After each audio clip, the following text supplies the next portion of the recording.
Rams versus Jaguars out there at the historic Wembley Stadium in England. Wow. We're already almost at the halfway point, everyone. How are these Rams going to beat these Jacksonville Jaguars out there in a foreign nation? We'll talk about that next on this Keys to Victory episode here on the Rams Up Podcast Network.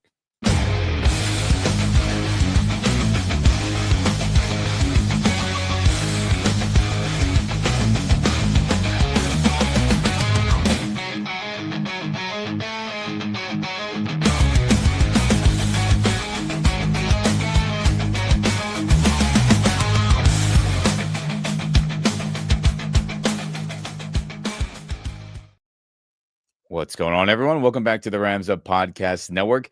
I'm Ian, and that's Mark. If you're on YouTube, hey, like this video, subscribe to the channel, turn on the notification bell. And if you're on the audio only or podcast only side of things, hey, share this podcast with all your friends. I mean, any of those options, guys, we very much appreciate it. It helps other Rams fans see our content. And hey, stick with us for the rest of this 2025 campaign as things are stressful, but we're winning games, and that's the name of the game, isn't it, Mark? But before we get started, everyone, a quick message from our sponsor of this video, MyBookie.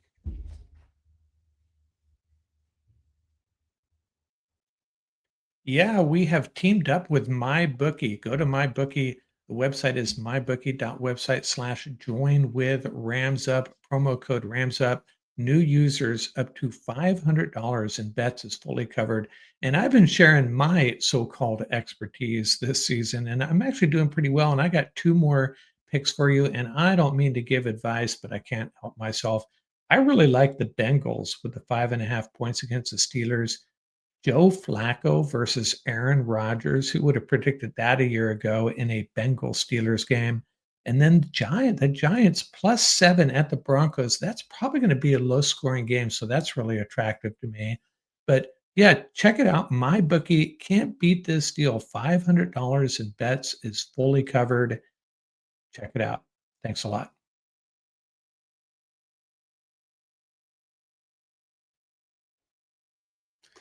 Well, Mark, how you doing, man? Isn't it crazy? We're almost at the halfway point. Like, damn, time flies. Yeah, it is. It's when time flies when you're having fun. Is that what's going on here? Or time flies when you're stressing out every Sunday? Well, the fun is in Victory Mondays. The stress is every other day of the week of Rams football. It seems like health, the physical play on the field, et cetera, et cetera. So be it. The Rams are 4-2, and they're also facing another team who is winning a lot of games too. The 4-2 Jacksonville Jaguars, as we will get to the history soon. As yes, Week 7 is the matchup here, everyone, in this game, and it is out there in England at Wembley Stadium, where the Jacksonville Jaguars have played out there 14 times. I mean, that's the home away from home, which is pretty incredible, right, Mark? I mean, for them to willingly give away home games that much, I mean, that's pretty shocking for any NFL franchise, right? Yeah, and from an NFL's perspective and the Jags' perspective, maybe it makes sense. I don't think they have a rabid fan base. I think they have they have good fans, but not, it's not a big deal for them to travel, across the Atlantic either from Jacksonville. So a couple reasons there. Not a big time fan base, and it's a shorter trip for them than most teams. I'm guessing that's why. Yeah, and look at Shad Khan. Yes, owns the Jaguars. Yes, he owns the Premier League's, Fulham Football Club out there. So, I mean, he has a lot of roots. I mean, whether you think he's a good owner with the Premier League team, that's a different story. No different than Rams owner Stan Kroenke owning the Rams, owning tons of other American teams. And then he also owns Arsenal of the Premier League team. People argue that he should sell the team out there as well. So the English viewers of Premier League football do not agree that NFL owners should be owning those franchises or clubs, but makes sense as to why the Rams and Jaguars would be facing each other out there, as Kroenke and Khan, the two owners, have a lot of business ventures, both professionally in sports and other stuff. and it's just another trip to go visit their clubs outside of just this game here. But not a bad game for all the English men and women out there and children, Mark, as this game should be a good one based on where these two teams are at. But before we get to roster, all the other fun stuff of who their best players are and how the Rams are going to stack up against them, I kind of teased a little bit earlier on accident. But how about this Rams and Jaguars history here? These two teams haven't played each other a ton, Mark, as only 6 times, and luckily the Rams are 5-1 in this history. Jacksonville hasn't existed a long time, similar to the Baltimore Ravens, who we talked about last week, right? There hasn't been this 30, 40, 50-plus year history like other franchises the Rams have faced. But, hey, 5-1, we'll take it, right? And how about real quick before we get into the nitty-gritty of that, how about those last 6 games, right? The only loss coming in 2009, Mark, without Googling it, and you Rams Nation for fun, if you're listening and watching with us, who were the starting quarterbacks in that game if you had to guess back in 2009 for Rams and Jaguars? I haven't built my Jacksonville Jags Rams quiz yet. So, man, it's well after Bulger. I'm trying to think who was the quarterback then. Man, who was the coach? Was it Spags or was it Linehan? Ooh, good question on that. I came haven't. back at a question for you. Sorry. That's good. No, I'm gonna look that up right now. I should know. My God, It was the dark days. It was just the dark days. That's how we refer it to is it. the dark days. You're Okay. right. But yep, it was the Steve Spagnuolo, Pat Shurmur days where Okay. Spagnuolo was that coach, Shurmur was the coordinator, and things didn't go great. Spagnuolo's a great, he's part of the Chiefs dynasty now on defense. But you're guessing the quarterbacks just for fun. What do you think? I'm drawing a complete blank. Complete blank. It wasn't Sam Bradford, was it?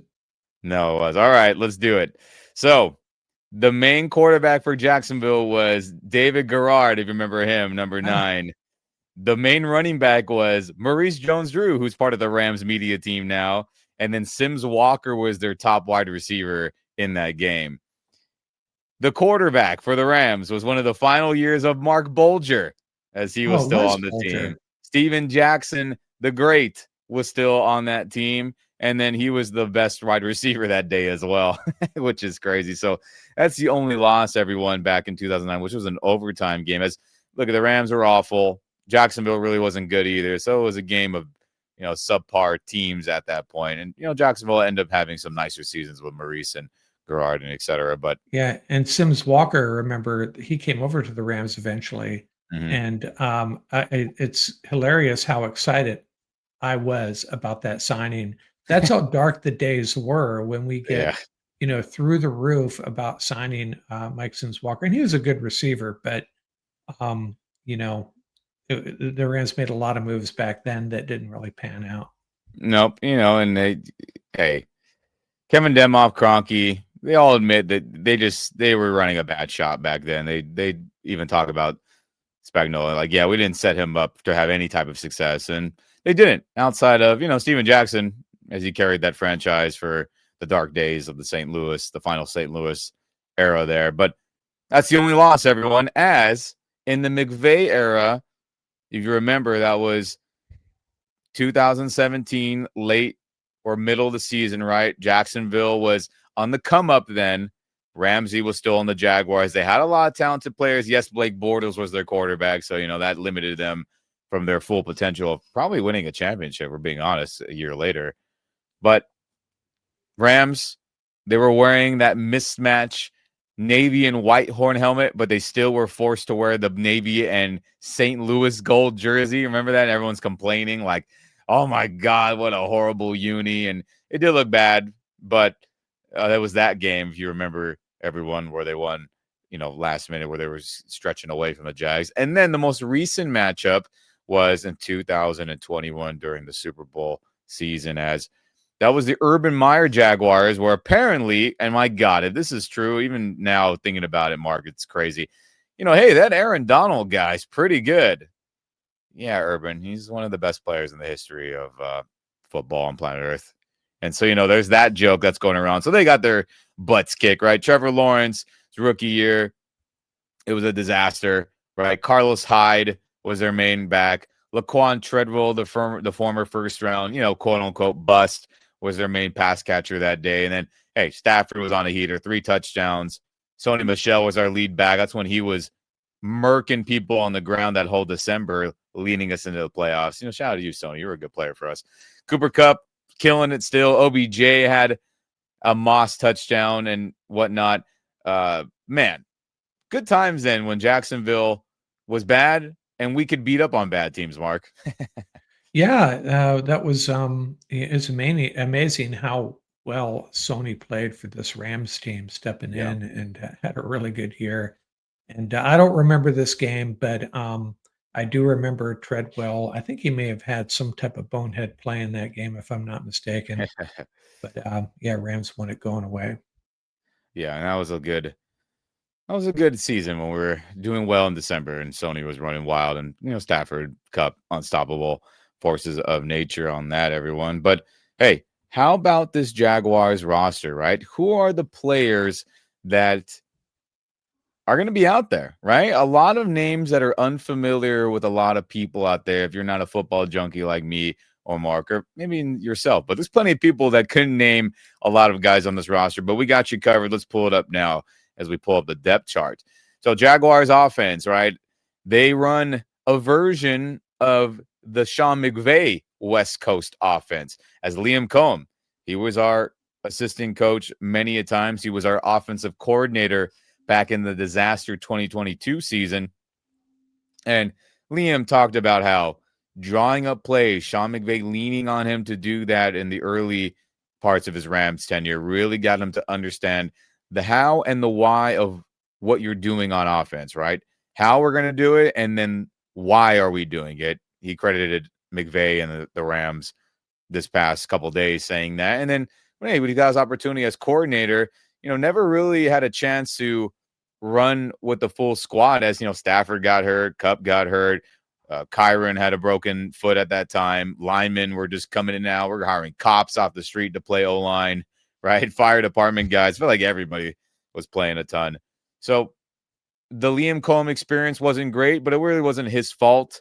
And, Sean McVay was still calling plays other than that one game where Liam did have play calling duties against Kansas City, when McVay was questioning his life basically at that point and he had a distraught look. And that was like a famous in his arc of, oh, what's up with Sean after this KC game? And he was just distraught for a gazillion reasons. So that was the one time we got to see, hey, Liam Cohen get some serious action as a play caller for us or have real involvement. And here he is now. Long story short, Mark. Trevor Lawrence, a former almost bust, but he made a Pro Bowl. He's looking pretty solid this season. Not great, but solid. And I know solid for a lot of people is not a compliment, but hey, he's being productive. That's what matters, right? Travis Etienne is running wild on guys. Brian Thomas Jr. had a fantastic Pro Bowl rookie season. The former do it all. Oh my God, this is a bona fide best player in the nation, college guy, Heisman Trophy winner, Travis Hunter. He's at wide receiver. He's playing some corner. We'll talk about that a little bit later. De'Ami Brown's been productive for them, a wide receiver. And then we got 2 Rams that start and rotate at tight end, Mark. Hunter Long, who was in the Draylon Ramsey Dolphins trade, and then Johnny Munt, old friend who unfortunately, tore his ACL in the 2021 season, but, was out there as a backup playing good for us way back when. Then he got on the line, Walker Little, Ezra Cleveland, Robert Hainsey, Patrick McCarry, and he got Anton Harrison out there to protect. And then, hey, Nick Mullins is the backup. Tootin, if you remember him, me and Mark really liked him coming out of college. We thought that was somebody to draft at running back that would have been worthy of, a 3rd-round pick or around that range, and he's, filling in. And then, hey, Tim Patrick will rotate in a wide receiver as well. And like we explained earlier, Johnny Munt will get some reps at tight end as a backup. But Mark, I mean, a group of guys you're not like, holy crap about, but it's a group that's been productive this season and has made plays. Yeah, Trevor Lawrence made that play at the end of the Chiefs game. That was pretty crazy where they Yeah. basically tripped and then recovered and found the end zone for the game winner. And Brian Thomas, I think he's had some dropsies this year, but starting to Yeah. get it together recently. And kind of pulling for Hunter Long, not so much in this game, but I felt like he was he never really got a fair shot with the Rams as a crowded tight end room. Yeah, But I agree. I'd like to see him do well. Not this Sunday though, but yeah, That's right. not a lot of household names here, but they've been playing well enough and racked up 4 wins. So what else can you say about it? What else can you say about this offense? I know. And hey, Liam Cohen being a part of this offense and being under the tutelage of McVay, and then obviously having success at Kentucky in his college time, back and forth a couple of times, and he was leading them to be, some of the best um, in the nation when he was calling plays for them, which is kind of crazy to think about, Mark. Yeah, But hey, hey, and he picked a fight with Robert Saleh too, so we gotta give him a shout out for that, I right?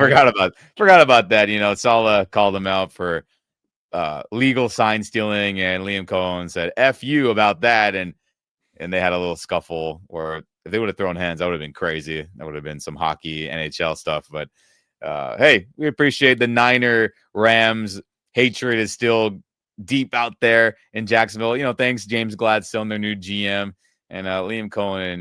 Your philosophy still hating on Niners. I'm not mad about it for sure, but we'll talk about Liam Cohen's involvement with this offense and how that affects the Rams a little bit later for sure. But how about the defense, Mark? Another group of guys where, again, if you're not a football aficionado or you're a junkie like me and Mark, and I'm sure many of you tuning in, you don't realize how many guys you don't necessarily know on this team. But I think most people know Josh Hines Allen, as he is a Pro Bowl guy. That was somebody I was adamant about, Mark. If you remember when he wasn't signed, I was like, is Jacksonville going to trade him? I was like, trade all the picks for that guy to play, outside linebacker, edge rusher for us. So, hey, they re-signed him. He's one of the highest paid edge guys out there. He's a baller. He's a Pro Bowler. Then you got Devon Hamilton at one of the other D tackle spots. You got former 49er who's killed us a bunch in the past, Eric Armstead. He got a nice payday from them a while back. Then they have former number 1 overall pick Trayvon Walker, who quietly, I know everyone says, oh, they should have took Aiden Hutchinson, who went to Detroit. I mean, Walker's been a good edge defender, DN as well, Mark. Maybe he hasn't been as splashy, holy moly like Hutchinson, but he's been a good DN. I don't think that's a debate. Is it perfect? Is it all pro? As of right now, no, but he's been good. Then you have Olukun, the one of their inside linebackers. He's been a good player.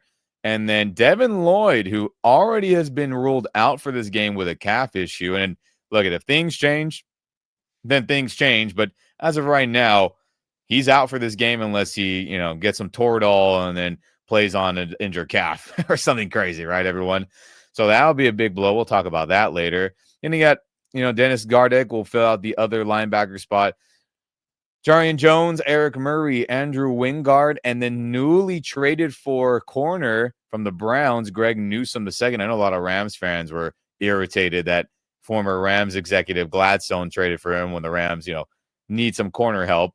And then you got Jordan Lewis, who's been in the league for a long time. So, hey, a group that, again, you don't know a lot of names of, but a productive group as well, where they've been playing some important defense and coming up at the right opportunities. And we'll get to all that fun stuff a little bit later. But, Mark, I mean, a roster that deserves respect, no matter if you don't know all the guys or not. Yeah, I ditto on Trevon Walker. There was a lot of criticism when they took him first overall, a lot of second guessing. But hey, it's a little bit of a crapshoot sometimes at the top of the draft, and they may have gotten it a little bit wrong. But he's a decent player. And Josh Hines Allen, for those of you who lost track, he used to go by Josh Allen. Yeah, yeah. And I had to do a double take there. Well, wait a second. Oh, right, that's Josh Allen, and he was yeah, I think Paul Walia and you both were lobbying for the Rams to go get him. Yeah. And Newsome's a big addition on the back end. And this is a defense that has done, as we'll get into the stats a little bit later, has defended the run pretty well. So the loss of Lloyd could be a big deal as far as that goes. Yeah, and then for anyone out there who's like, who's Devin Lloyd? Oh, just a reminder, he's the guy who had the pick 6 on Patrick Mahomes in the Monday night game and returned it 99 yards, basically. He's been a good player for them. And then I forgot to mention, Travis Hunter will rotate in, right, at some corner spots and be moved around. You'll see maybe a little bit of Emmanuel Agba, who's a Super Bowl champion and has played good football in his past as well. So, hey, defensive guys. We'll see which groupings they want to unleash on the Rams offense, but a group that deserves respect for sure. And then how about the specialists out there?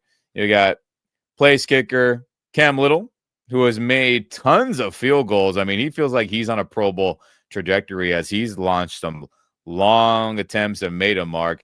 And then you got Parker Washington, you got Tune as a return guys, and then you got Logan Cook as a punter slash holder. So, hey, a unit that is productive on special teams. That's just the fact. So, gotta be Yeah, better. hey, The Rams struggle on special teams. These guys could hurt us. yeah, any place kicker that goes against the Rams is going to hit a 55 to 60 yarder. You can book it right Yeah, now. So it's Little's turn. I know. Ugh, jeez Louise. Always some crap, isn't there, Mark? But hey, how about the best players from this group, right? A lot of players, like we mentioned, that you maybe do not know, but we narrowed it down to three that are definitely the bona fide. We got a game plan for. We got to watch out for. And who would be the first one on this? I don't think this should be a shock to anybody. Who I wanted way back when, and Mark was on board with that too. That would be defensive end Josh Hines Allen. He is a monster. He is a freak. He is intimidating. He is everything you want as a defensive end, edge rusher, slash, he would play outside linebacker for us, right?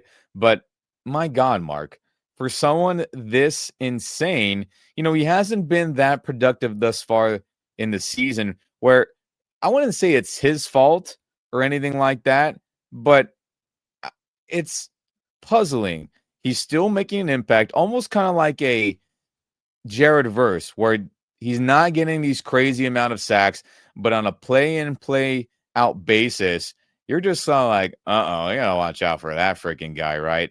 As he's just at any moment can completely blow up the play. And he is one of the best players, regardless if he's got 5 sacks, 0 sacks, whatever. Our line is in for a handful up against this dude. Yeah, unfortunately, our tackles especially have had a pretty good year. McClendon, he held up pretty well. So hoping that continues. It'll be a challenge with this guy though, whether it's a Lyric or McClendon, depending on where this guy lines up. But I'm hopeful that we can continue to protect Stafford. Of course, he's likely not going to have his go-to uh, outlet in Puka. So that'll be the challenge as far as the pass rush is can some of these other receivers step up and elevate their game for Stafford if he needs to get rid of the ball quickly. Yeah, and then just for reference, only 15 tackles. He only has half a sack right now. 0 forced fumble, 0. I mean, so in his standard, after he was gaining 18 sacks, feels like last year or whatever year that was off the top of my head, this guy can blow up at any moment. We cannot downgrade what he's done this year and be like, oh, he sucks all of a sudden. Absolutely freaking not. So Josh Hines Allen is one of those dudes. But another guy who was an impact, oh my God, at any moment can explode. Excuse me. That would be wide receiver Brian Thomas Jr., everyone. He was a Pro Bowler as a rookie. And he is someone that slipped in the draft, if you remember, right? This was somebody that, Mark, that I really liked. And I thought if things went our way and McVay just had to have offensive guys, this would have been somebody that would have fit really, really well with us. But hey, he went to the Jaguars. We got Jared Verse. Everything worked out the way it should have been, right? But with his stats right now, nothing crazy either. He's had some drops. He's had some miscues with this offense and learning the playbook and maybe being in the right spot with Trevor Lawrence, et cetera, et cetera. He's got 24 catches right now, only 334 receiving yards. He only has 1 touchdown, averaging about 14 yards a catch. But this is somebody, Mark, that I don't think any of our corners can run with. None of our corners can keep up with him if he gets a full steam ahead. And then plus, he's got great body control. It's just he hasn't put it together this season. Let's just call it what it is. But he's one of their best guys on a play in and play out. He is their go-to. He is a freak of nature on the outside, and it'll be only a matter of time before he rounds into his rookie form. But we got to watch out for him, and I'll be nervous seeing him run routes on our secondary the entire game for sure, Mark. Yeah, he's a bigger receiver too, 6'2", 209, and Ram fans are going to be angry with me. Yeah. I selected Brian Thomas in fantasy football with Puka still on the board there, and I'm Damn. regretting it. Yeah. Well, I'm thinking, what impact will Devontae Adams have on Puka's numbers? Matthew Stafford struggling with the True. back. So I went with Brian Thomas, and it hasn't worked out so well. But he did pick up last week, starting to get rolling, and hopefully he won't continue that against the Rams. But yeah, it'd be interesting to see, who gets the duties on him. I don't think it can be Emmanuel Forbes. Probably going to be Kobe, I would guess, for the most part. But it's going Yeah. to be a challenge. No, that's going to be a challenge for sure. And again, hasn't exploded like he did all last year, but he's someone that can, and I'll be worried about it for sure. For sure. Early in the morning here on the West Coast. But who's another guy who had some slumps in the past, but is really playing some damn good football right now? And that is another former first round pick. That would be running back Travis Etienne Jr. As people were talking about Mark in the offseason. Do you trade him? Oh man, Tank Bigsby's way better than him. You hear other professional analysts say, et cetera, et cetera. And you're kind of like, maybe, man. He doesn't fit this scheme, whatever, whatever, whatever. Oh, but that's not a freaking problem at all anymore under this Liam Cohen, Sean McVay-esque West Coast offense, Mark. I mean, he is playing fantastic. He's got 89 carries, which puts him, in 11th, almost in the top 10. He's got 470 rushing yards, which is 6th in the NFL right now. He only has 2 rushing touchdowns. He's averaging about 5.3 yards per carry. But then you can't forget about the receiving stuff, right? He's got not a crazy amount, Mark, but he has that ability where he gets a screen and he gets open field, forget about it. He gets an open lane in the run game, forget about it. He's outrunning plenty of guys, and I think he outruns a majority of our defense, other than probably Emmanuel Forbes Jr. He is playing good football. He is the bell cow. He is the one that is the steady force, with Trevor Lawrence still trying to prove himself and be consistent. He is their most consistent guy in offense, and it's going to be another week where stop the run game first, it feels like, and then see what happens after that. But he's one of the best players thus far, Mark. Yeah, I was a little disappointed in how Henry was able to get rolling against us last week. That was the Yeah, first time I was disappointed in our run defense in a while, and so they got to be up to the challenge in this one. It'd be interesting if Omar Spates can go. Although the way Dolak showed, maybe we shouldn't be too worried about that. sure, yeah. But yeah, it's going to be a challenge, and I agree. Aside from Brian Thomas, clamping down on him, run defense, stopping Travis has to be priority one for sure. Yeah, and we'll talk about that soon as well, everyone, because ay, ay, ay, ay, ay. Run games, man, it's crazy. But how has all these guys come together this season? I mean, the Jaguars, everyone, pretty crazy, right? Who would have thought they would be 4-2 with a new coach, new GM, quarterback that was paid a lot of money, but nobody really believes in other than the owner, right? Running back, everyone was ready to give up on, you know, team in flux. I mean, Jaguars have been a dysfunctional franchise all my life. They've had good years, right? The Coughlin years, they had, the Saxonville with prime or young Ramsey and all those guys on the defense that were really good, right? And then, they had that one year with Doug Peterson where, they went toe to toe with the Chiefs in the second round of the playoffs, but they lost. But other than that, there hasn't been a lot of great moments. But hey, here they are, 4-2. They beat the Carolina Panthers. They lose a game against the Bengals where they just screwed it up. They just had sloppy play, turnover, and then they lost to, Joe Burrow, Bengals. Then hey, beat Houston. They have the upset win against San Fran that we all were happy about. They have the big Monday night win against Kansas City where Trevor fell and then ran it in for the game winner, that was gnarly to see. Devin Lloyd, who had the pick six in that game, who will likely not play against us. And then they got their ass kicked by Seattle this last week. The score is close, but that Jaguars offense got manhandled by McDonald's Seattle defense. But hey, they played some teams that you would consider good. They've won some. They lost one. And hey, 4-2, just like us. Can't take them lightly at all. Yeah, it's kind of strange. The week before, Seattle got shellacked by the Bucks offense in Seattle. Then Yeah. they go to then they play the Jags and just shut them down. But the Jags, if they had been able to pull off that Cincinnati win, which they should have, they'd be 5-1, two really big wins against the Yeah. 49ers and Chiefs.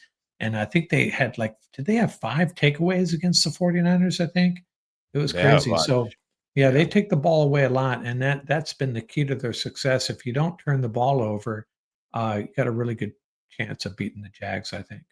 Yeah, you got a really good chance, everyone. But how about those head-to-head stats, right? Where do they rank? How productive or not productive has this Jaguars team? And then we'll compare that to how the Rams are stacking up currently at this point going into this London game or this England game. You know what I mean, everyone. So head-to-head stats. How about that Jaguars offense right now, everyone? As my computer acts a little wacky sometimes. But hey, back to the stats. Jaguars offense right now, a lot of stuff that I'm surprised about.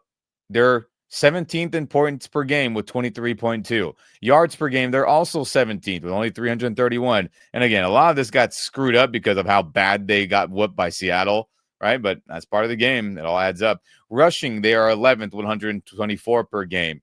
ETN speaks to that with how good he's running the ball. Passing, 207 that puts him at 15th in the NFL per game right now. Red zone efficiency hasn't been good. Feels like a McVay offense problem, right? They're 55%, which is 20th in the NFL. Sacks allowed, which is 13. So they're like middle tier. It hasn't been terrible. It hasn't been bad or good. And then turnovers, they only have 6, which puts them at 18. So they haven't turned the ball over as much as you think it would be, but not great, not bad. Oh my God. But there they are on offense. Mark, your thoughts real quick on the offense there. Yeah, pretty balanced. Nothing stands out as, oh, they're horrible at this or they're great at that. They're just kind of a Midland team on offense, it seems to me. Yeah, feels that way. Even though it's a lot of the film, it's weird. They're just a back and forth ball club, and they have room to improve for sure. And how about this Rams defense now, everyone? Hey, points per game. They are third best in the NFL with only giving up 18.3. Hey, thanks, Baltimore. We appreciate all the turnovers this last week. Right? Yards per game. They are 8th right now with only giving up 306.8. Pretty good. Rushing yards per game puts them at 15th, which is Derrick Henry's good day. Probably skewed and screwed that up, but only 107.8. I expect that to improve, hopefully. And then passing, they are top 10 right now, only giving up 199. Hey, thanks, Cooper Rush, Mr. Huntley from Baltimore. And then red zone, they're the third best in the NFL. Pretty dang good. 44.44% of the time they're giving up a touchdown. Top 3, Mark. That's nice to see. Everyone out there. Sacks, they are the 4th best in the NFL getting to the quarterback with 19. That's a great number to see.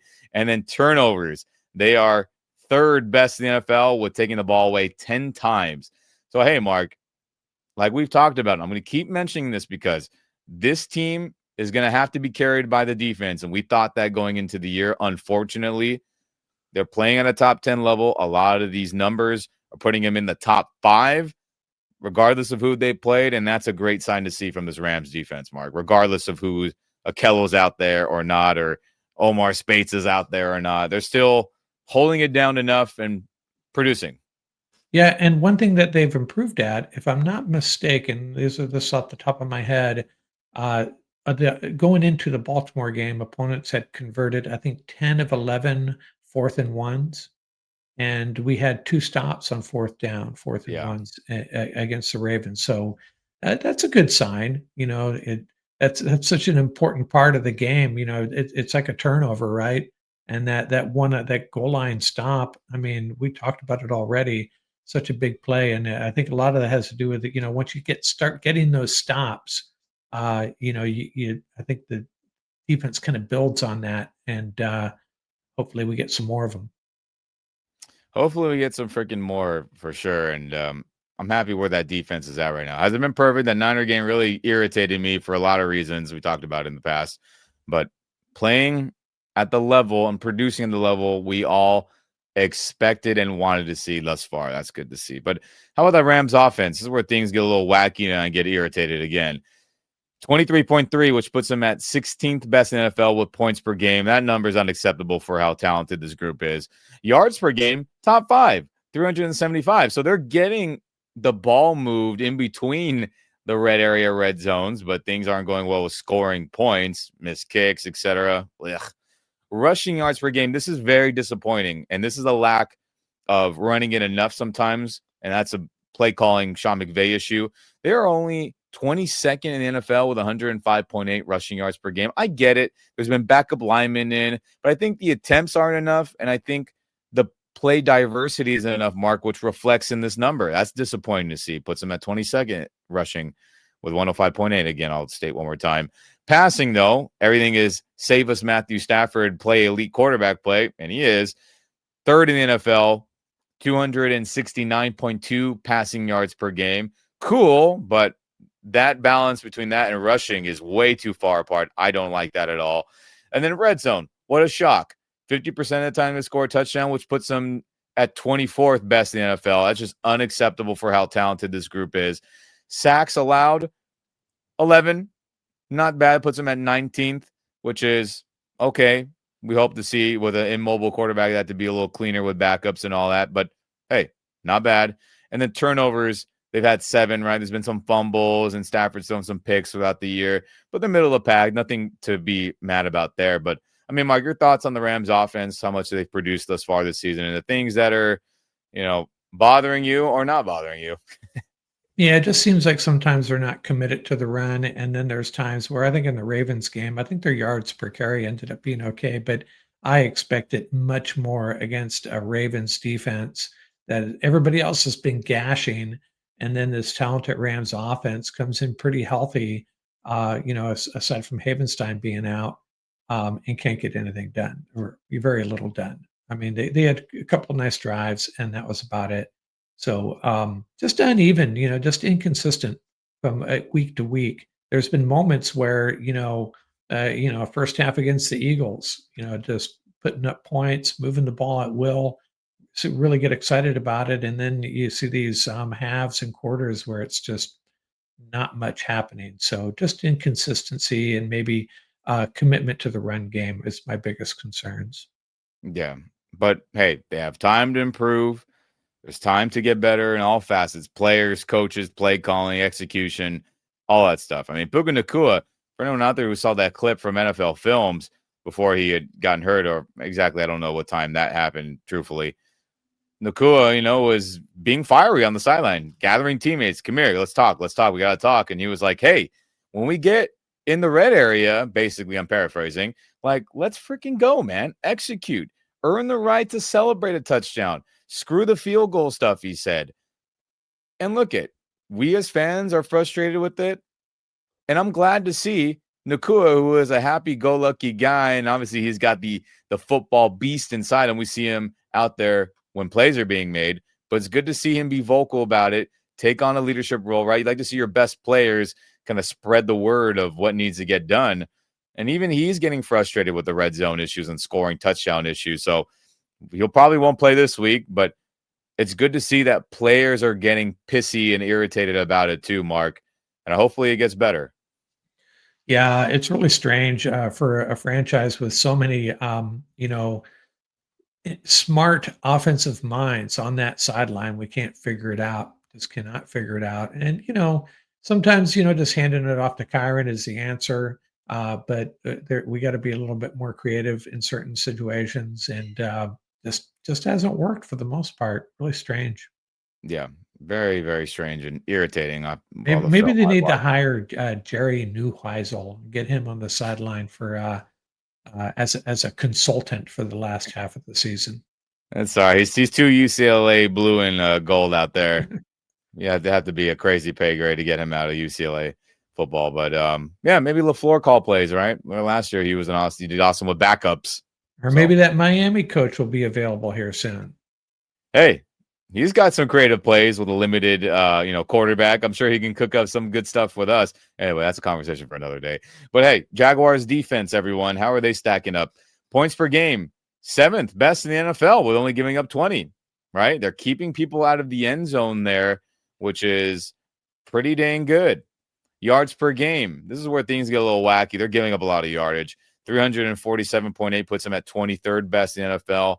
Rushing yards per game, only 91.8, which puts them at 8th best. But on the flip side of that, you could argue they're getting gashed in the air, which led to the Greg Newsome trade going down as their corners were getting cooked a lot. They're one of the worst passing defenses in the NFL right now. 256.3 yards per game through the air. That puts them at 30th, Mark. Everyone out there, and the Newsome trade is an acquisition trying to help that for sure. And red zone, though, to our point about them being an opportunistic defense, top 10. They are 8th best in the NFL, only giving up a touchdown 52.94% of the time. So they're holding opponents out of the end zone there.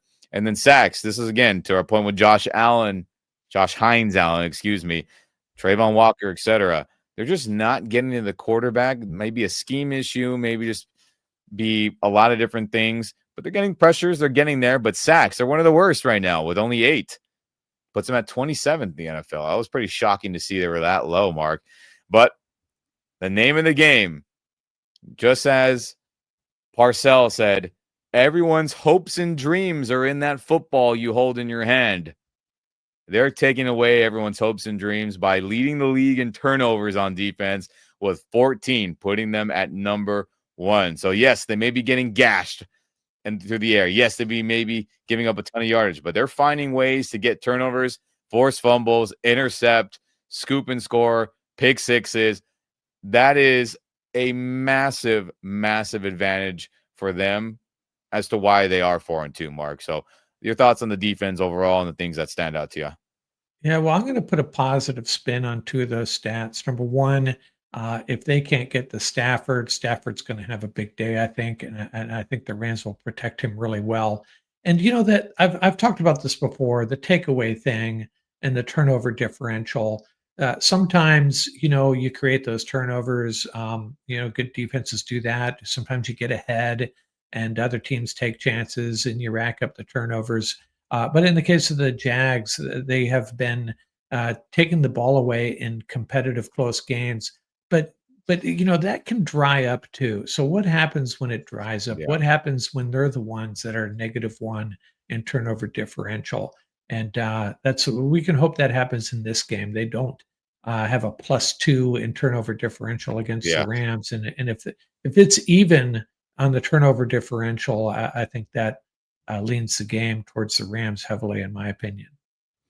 I would hope so too, honestly. But hey, they're finding ways to get that damn football, right? And You multiple know, turnovers and tons of gains. Maybe other than the Seattle game, they got whooped around, which stresses me out with how they might play us this upcoming game, everyone. But hey, there's that head-to-head stats for you where the Rams are at and where the Jaguars are at. But before we get into any other nitty-gritty here, everyone, how about that injury report, right? We talked about the roster. We talked about guys to look out for, their best players, where the teams rank, and all these fun stats and whatnot to get an idea of how productive or not productive they are.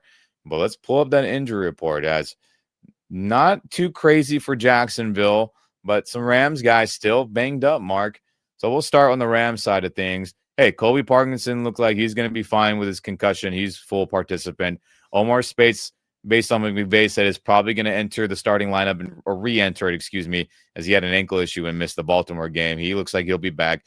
Tutu Atwell missed the Baltimore game with a hamstring. It seems like he's going to be back for this London game, which is a good sign. But hey, Blake Corum popped up with an ankle.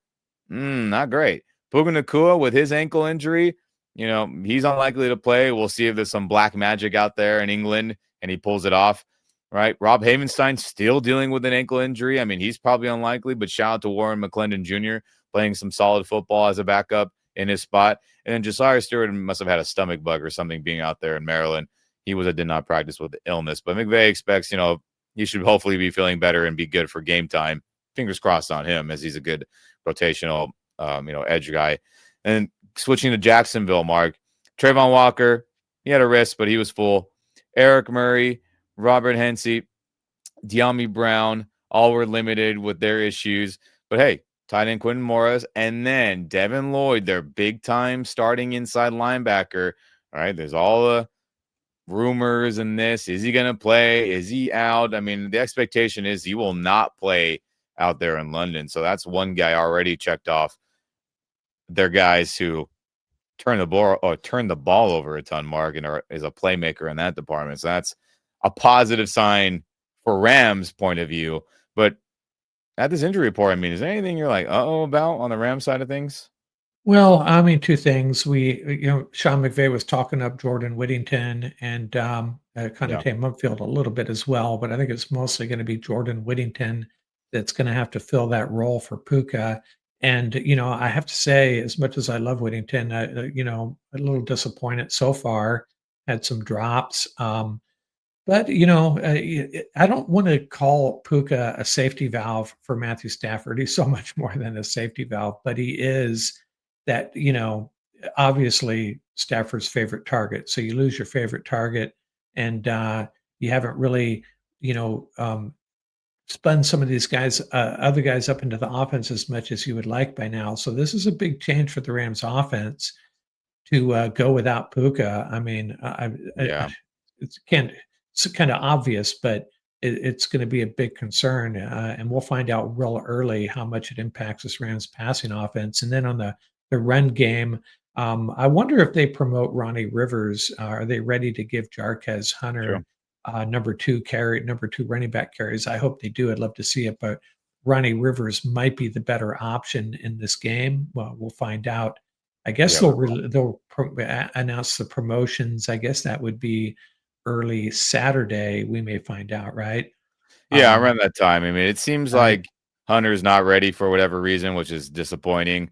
But hey, I mean, we draft rookies that are always hyped up for one reason or another, and they just don't click, whether that would Yeah. be someone later in the draft or someone high in the draft. Yeah. But we'll see. We'll see. Yeah. I'm My comfortable with Ronnie being the backup. He's been productive when he's gotten opportunities. So, we'll see what happens, right? yeah. My guess is they'll promote Ronnie, but Jarquez will still be active. Just guessing here. Yeah, that's a good guess right there for sure. But there's the injury report, everyone. Again, we don't know exactly, maybe other than Lloyd for Jacksonville, who's going to play, who's going to not. But we're getting a good idea with those ankle guys, Corum, Puka, Havenstein, and hopefully Josiah feels better. But we shall see, everyone. As man, crazy. A game in London. For all you guys out there on the West Coast like me and Mark, you're going to get your butts up early. But don't worry, we got you covered here. Some keys to victory now. How are these Rams going to beat this home away from home Jacksonville squad, who, again, has played out there the most in the NFL 14 times, which is crazy. They've been out there so dang much. So hopefully, regardless of the early start in Rams players' heads, right, it would be 6 a.m. with their mental body clock and a little bit later for Jacksonville. But how are these Rams going to beat these Jaguars? Well, freaking A, guys. There's a lot of different ways we can go with this, but I think what's important, Mark, is that we start with the offense, right? How is this Rams offense going to beat and find ways to win against this Jacksonville defense? So I'll start with you. What are your keys to victory on offense for the Rams versus that Jaguars defense? Well, I mean, the Jags' run defense is decent, and we're out without Blake Corum. I don't think that's a big deal. We just have to stay committed to the run, and hopefully Jordan Whittington steps up and fills that role to some degree that Puka would normally fill. But I'll go back to what I already said, and this is kind of a standard, if you want to win a football game. This Jags relies on takeaways, and we just got to be concerned about ball security. We hang onto the ball. Stafford doesn't make any bonehead throws, and we just the offense is somewhat in sync. Just don't turn over the ball, and our offense will be fine. I think. I don't think it's going to be a high scoring game. I think our Yeah. defense is going to do pretty well. Just take care of the football and spread the ball around to your receivers because you're going to need to. Tutu, Jordan, Konate are all going to have to be involved if Puka's out. My biggest key to victory is, and this is something I'm sure many of you are tired of hearing, but it's the truth. I need more diversity in this playbook, and I think we will see a better Rams offense. Why is that more important than other weeks? Because we're facing a Jacksonville team who is basically Rams light out in Florida, right? That's just the truth. You got Gladstone running the executive front office goods, former Ram. And you got Liam Cohen, former Ram guy, now running the football field player side of things. So, I mean, guys, because so many people run a version of this McVay West Coast offense, or even just this West Coast offense in general, I mean, damn. Liam Cohen has such a great advantage of knowing what McVay likes, been in him in tons of meetings, knows the playbook, knows the tendencies of Sean for the most part, knows the how and why. He talked about this a couple days ago of why things are being executed, why we're calling it. If we line up in this, what are the checks and the rules? He knows all that. And let's be honest, Sean McVay's teams, more times than not, do not do well against his former assistants, right? Hasn't beaten Mike LaFleur a ton when he was an assistant or coordinator under us.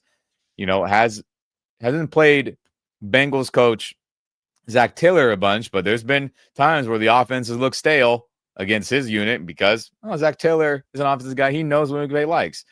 He hasn't done great against Shanahan. Obviously, they were coaching together, not assistant, but that hasn't gone well other than a couple games here and there, right? And then here we are now. Liam Cohen, he knows this offense in and out. So Sean McVay's play calling has to be more diverse. He has to surprise them because you don't think Liam Cohen's sitting in those defensive meetings being like, oh, yeah, if we line him in this, Sean's going to call it between these 5 plays. Here's ways we can defend it. If you line up in this situation, oh, yeah, Sean's going to either call this, or this. Here's what we can do if any of that pops up. You don't think that's happening? Be real with yourselves. Too much is on the line to win and lose games in the NFL, and especially with 2 teams that have high hopes now for themselves. There's going to be a lot of that going on. So Sean McVay's play calling has to be better, has to be more diverse. I got to see not the same 20 plays that aren't a little bit different. When I watch film, everyone, that's the issue.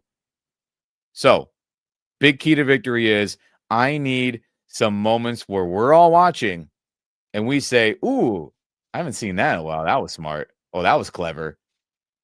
Oh, that was a great time to dial up that. They weren't expecting that. There's got to be a handful of moments in this game where that's the case, or I think this offense is going to not have a great day. Let's just be truthful about it, Mark. So, out of everything, right? Block them up front, contain Hines Allen, contain Trayvon Walker, right? Be smart with the football, hold on to the ball, Kyron, all the turnover stuff.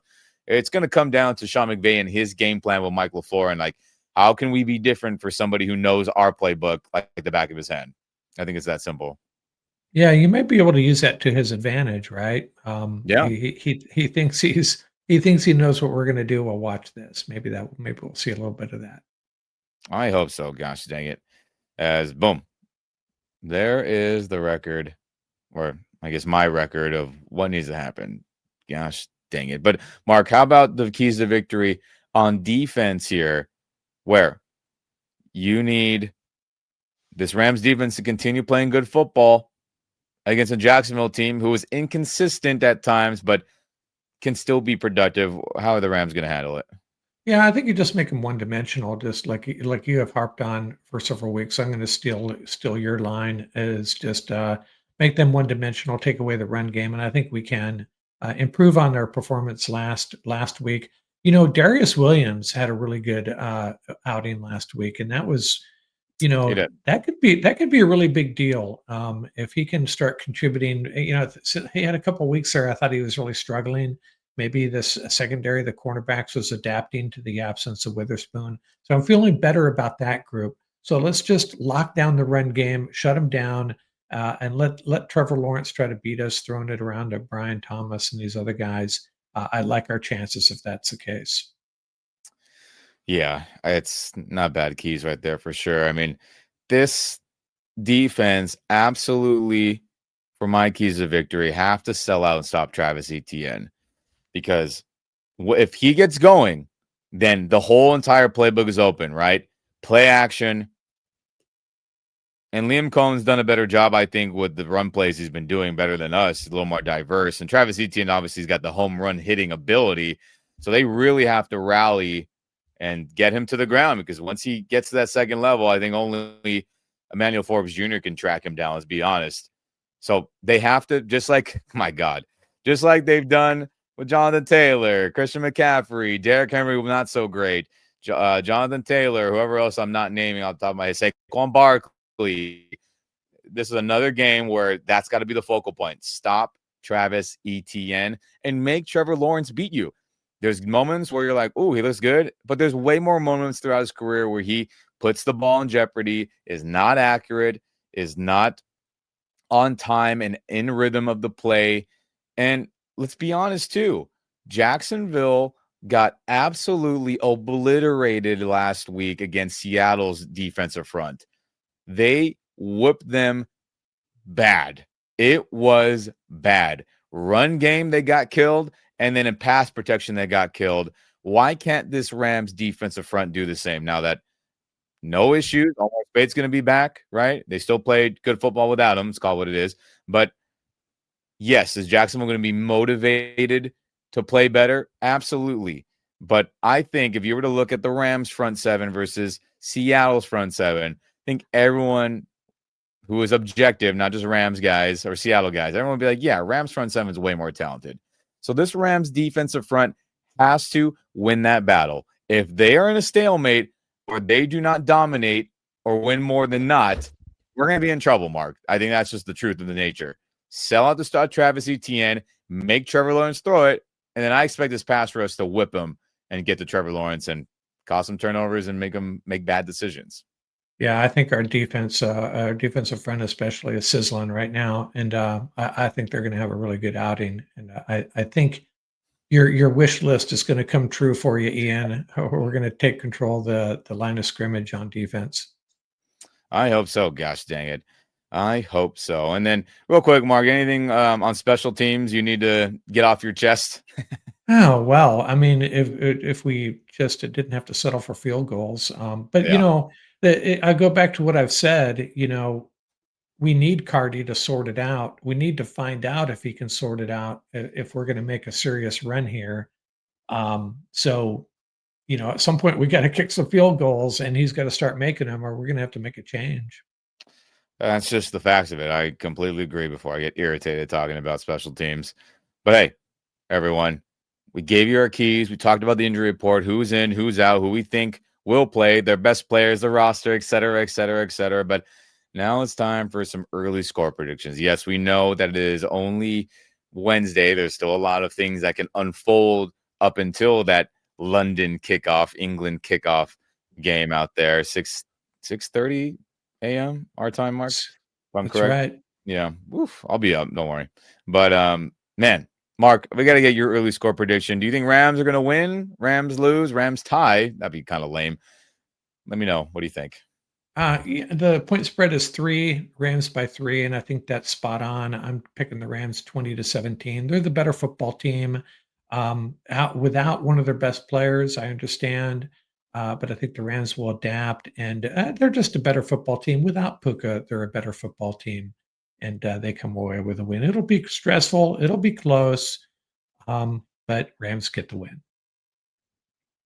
Rams get the win. I hope so. Well, hey, everyone. I got to see Rams play better football before I start picking them for games. I know many of you like to call me out and say, how can you do that? I mean, guys, I'm always going to keep it real, going to keep it objective. The Rams are not playing good football, which is why I'm picking them to lose 16-20. The factor that Liam Cohen knows his offense, knows Sean McVay's tendencies, I think that's a big, big deal.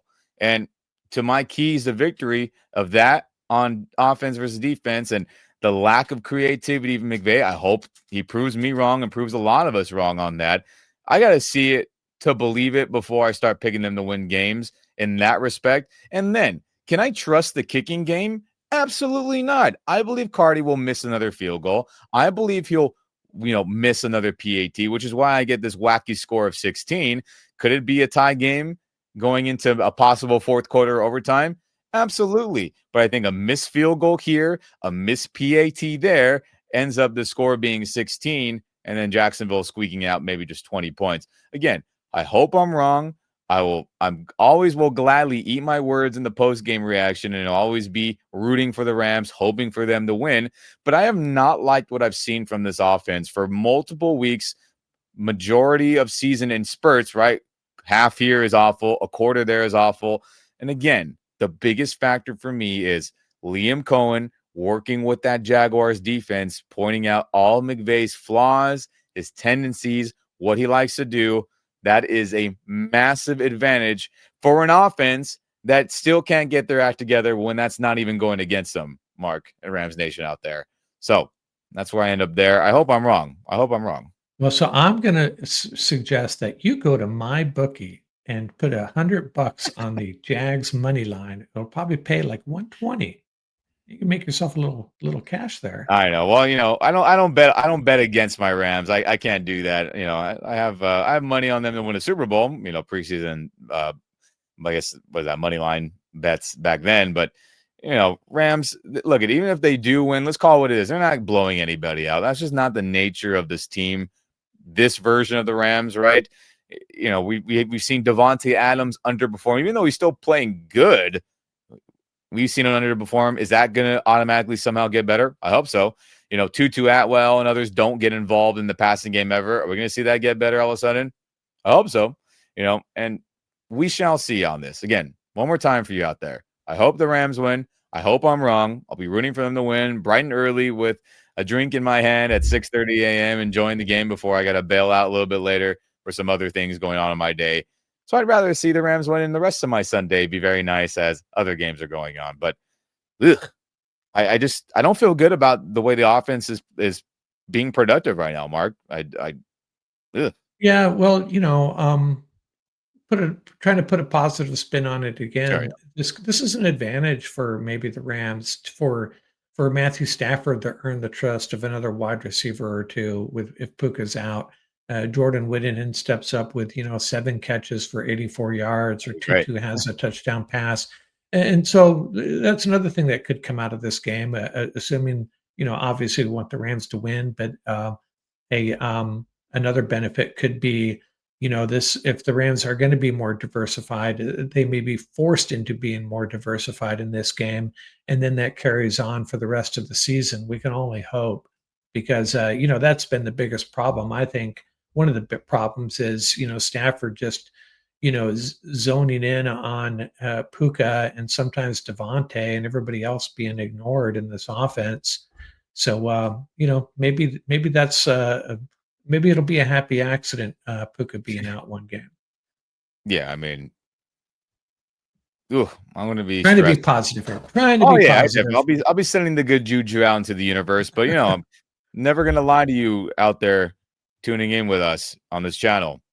This is what I believe. This is what my gut's telling me, but I hope I'm wrong, just like this past week. But hey, pick them to lose against the Ravens. They won. Luckily, Ravens played worse than the Rams, so that was a happy, stressful victory. And I hope I have another happy, stressful victory against Jacksonville this week. And I hope I'm wrong. That'll do me fine.